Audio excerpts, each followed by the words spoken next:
Hey guys, just wanted to show how to reamp in Ableton using your quad Cortex. Just want to give credit to Dwayne for his video, but that was in Reaper. The routing was super helpful on his explanation, but I recommend checking it out. I'll leave a link in the comments, so check it out. But for now, this is for Ableton. I'll do this pretty straight and then I'll do an explanation after. So first, what you want to do is make sure that you have your quad Cortex unit connected to your computer via USB.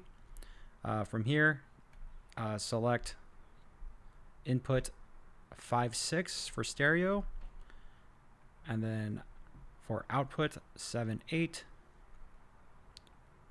From here, open up your preferences in Ableton, change to quad Cortex as your input device as well as your output device.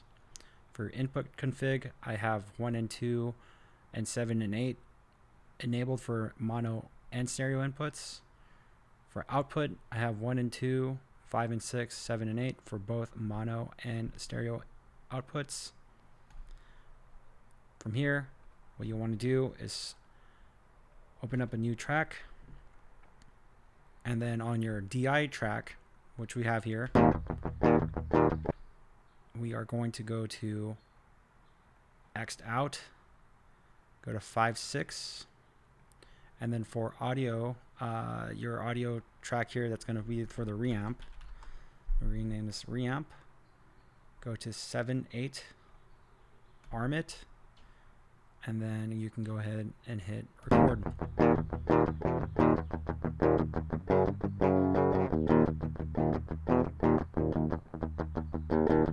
And that's it. So if you wanted to check out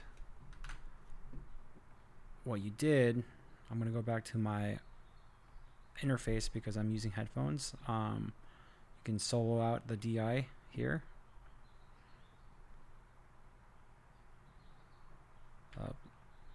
Turn on master, sorry. There you go.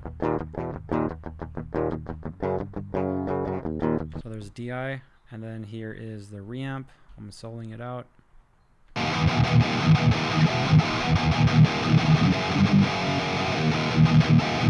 And that's it. So I'll go ahead and do the explanation kind of slower so you can kind of get more context on why I did things that certain way. So let's start from the top. What you want to do is make sure you have your Cortex connected to your computer via USB. Typically, you'll have your normal inputs here. So for me, I have, when I have my guitar set up, I just use the input 1 and then multi-out for my output when I'm just jamming or something, or going into my head rush unit.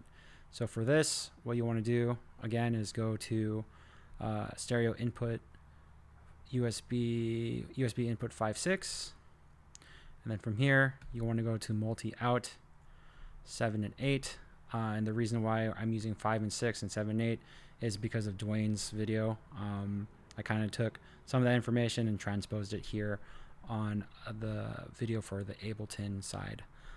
So after you've already changed your input and output, what you can do is go to Ableton, open up your preferences, and then switch to quad Cortex. So for input, you'll see that 7 and 8 is enabled, and the reason why you have that enabled is so you can ingest it into your reamp track. I'll explain this later when I have the reamp track shown. And then for your output, you have 5 and 6 also enabled for this, so that way you can push out the DI from 5 and 6. So the DI, when you set this to 5 and 6, is being ingested through the USB 5 and 6 input of the Cortex, and here's your entire chain. Then your output is 7 and 8. So when you're reamping on your reamp track, you're ingesting the 7 and 8 channels. So let's go ahead and open up the track again. So this is your reamp track. Let's rename this. And then from here, out to 5/6, just like we did earlier. And then for in, you want to go 7 and 8. And then if you're curious about if your DI signal is being ingested properly, what you can do is go to the Cortex control and you'll see, click on your output and you'll see the out level. And if you ever have a really loud signal, just make sure that you go to your output at the end of your chain, and then you can adjust the volume here. You can even change the pen if you need to, but if you're ever needing to troubleshoot that, that's where it is. So let me stop this, and again, you can go ahead, you can arm the track, record it, there's a signal, and that's it. Yeah, so if you have any questions, just make sure that you leave any comments. I'll do my best to answer them. But yeah, a lot of stuff on Reaper and Logic, but not particularly on Ableton, so I hope this helps.